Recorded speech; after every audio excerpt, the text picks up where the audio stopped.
ஐந்து கரத்தினை யானை முகத்தினை இந்தி நிலப்பிறை போலுமீற்றினை நந்தி மகன்தனை ஞான கொழுந்தினை புந்தியில் வைத்ததடி போற்றுகின்றேனே. வணக்கம் நண்பர்களே.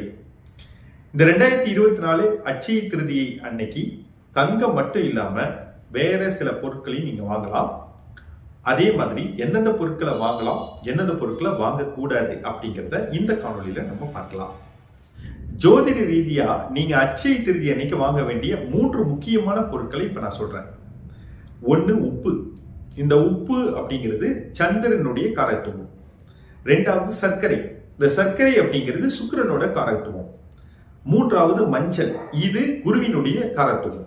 இந்த 3 பொருட்களையும் அட்சய திருதி அன்னைக்கு நீங்க வாங்குறது அப்படிங்கிறது மிகவும் சிறப்பு. இந்த அட்சய திருதியை அன்னைக்கு மகாலட்சுமியையும் மகா விஷ்ணுவையும் சேர்த்து ஒன்னா வழிபடணும். சங்கீதம், கல்வி மற்றும் கலைகள் தொடங்குறதுக்கு ஒரு உகந்த நாளா இந்த அட்சய திருதியை நம்ம எடுத்துக்கலாம். இந்த அட்சய திருதியை பொதுவா ஒரு மாசமும் திருதியை வரும். அதுவும் 2 முறை வரும், வளர்பிறையில தேய்பிறையில. இப்ப இந்த அட்சய திருதியை அப்படிங்கிறது வளர்பிறை திருதியை. அது மட்டும் இல்லாம குறிப்பிட்ட இந்த மாசத்துல, அதாவது சித்திரை மாதத்தில் வரக்கூடிய வளர்பிறை திருதியை தான் நம்ம அட்சய திருதியை அப்படின்னு நம்ம சொல்றோம். இந்த அட்சய திருதியை அப்படிங்கிறது இந்து மற்றும் ஜெயின மதத்துல ஒரு புனிதமான நாளா கருதப்படுது. இது புதிய முயற்சிகளை தொடங்குறதுக்கும், விலை மதிப்பற்ற தங்கம் போன்ற உலோகங்கள் வாங்குறதுக்கும், மற்றவங்களுக்கு உதவிகள் செய்யறதுக்கும், தானம் வழங்குறதுக்கும் ஒரு சிறப்பான நாளா கருதப்படுது. இந்த 2024 வருஷம் மே மாதம் 10ஆம் தேதி வெள்ளிக்கிழமை அன்னைக்கு இந்த அட்சய திருதியை வருது. இதுல எந்தெந்த பொருட்களை நம்ம வாங்கலாங்கிறத முதல்ல நம்ம பார்ப்போம். தங்கம் மற்றும் நகைகள். இந்த காலகட்டத்துல தங்கம் வாங்குறது அப்படிங்கிறது நமக்கு நல்ல செல்வ செழிப்பையும் அதிர்ஷ்டத்தையும் தரதா நம்பப்படுது. மேலும் வெள்ளை நிற பொருட்கள், வெள்ளை நிறத்தில் இருக்கக்கூடிய வெள்ளி, பிளாட்டினம் போன்ற பொருட்களையும் நீங்க வாங்கலாம். புதிய ஆடைகள். இந்த அட்சய திருதி அன்னைக்கு பாத்தீங்கன்னா குடும்பத்திற்கு புதிய ஆடைகள் வாங்குறது வழக்கம். இது புதுப்பித்தல் அப்படிங்கிறதும் புதிய தொடக்கம் அப்படிங்கிறதையும் நமக்கு குறிப்பால உணர்த்தது. வீட்டு உபயோகப் பொருட்கள்.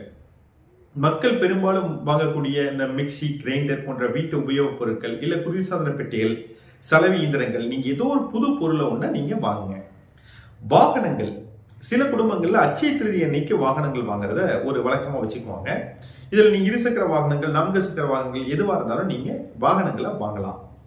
மேலும் எலக்ட்ரானிக் பொருட்கள் இருக்கு இல்லைங்களா, ஸ்மார்ட் போன், மடிக்கணினி, இந்த மாதிரி ஏதாவது ஒரு விஷயங்கள், டிவி, கேட்ஜெட்ஸ் எதுவாக இருந்தாலும் நீங்க அட்சய திருதி அன்னைக்கு வாங்குறது சிறப்பு. வீட்டு அலங்கார பொருட்கள் அப்படிங்கிறதுல இப்ப நீங்க திரை சேலைகள், விரிப்புகள், மேலும் வீட்டுக்கு தேவையான அலங்கார பொருட்கள் ஏதாவது ஒரு விஷயத்த நீங்க வாங்கலாம். சமையல் அறை பாத்திரங்கள். புதிய சமையல் அறை பாத்திரங்கள், சமையல் பாத்திரங்கள், பாரம்பரிய பாத்திரங்கள், இதெல்லாத்தையும் நீங்க அட்சய திருதி அன்னைக்கு நீங்க வாங்கலாம். விளக்கு வாங்கலாம். மேலும் ஆன்மீக பொருட்களை நீங்க வாங்கலாம். புத்தகங்கள் வாங்கலாம். இதெல்லாமே தனிப்பட்ட வளர்ச்சி மற்றும் மேம்பாட்டையும் இந்த புத்தகங்கள் உங்களுக்கு குறிப்பா உணர்த்தது. பரிசுகள் வழங்கலாம். உங்களோட அன்பானவர்களுக்கும், இல்ல திருமணங்கள், பிறந்தநாள் போன்ற விசேஷங்கள்ல இருக்கிறவங்களுக்கும் நாளைக்கு நீங்க பரிசு பொருட்களையும் வழங்கலாம். அட்சய திருதி அன்னைக்கு நீங்க செய்யக்கூடாத விஷயங்கள் சிலது இருக்கு. அதுல ஒண்ணு, அட்சய திருதியை நாள்ல அசைவ உணவை உட்கொள்ளக்கூடாது. மது அருந்துதல் போன்ற தீய விஷயங்களை தவிர்க்கணும். அதே மாதிரி அட்சய திருதி அன்னைக்கு தீய சொற்களை பேசுறது, தீய எண்ணங்களை மனசுல நினைக்கிறது, சண்டை போடுறது போன்ற செயல்களை தவிர்க்க வேண்டும். வீட்டுல விளக்கேத்தாம இருக்கக்கூடாது. அதே போல வீட்டை இருளாம வைக்கக்கூடாது. முக்கியமா அன்றைய தினத்துல குளிக்காமலோ அல்லது அழுக்கான ஆடைகளோடவோ கண்டிப்பா இருக்கக்கூடாது. குளிப்பதற்கு முன்னாடி துளசி இலையை பறிக்க கூடாது. இப்போ அட்சய திருதி அன்னைக்கு நம்ம ஒரு பொருளை வாங்க போறோம்.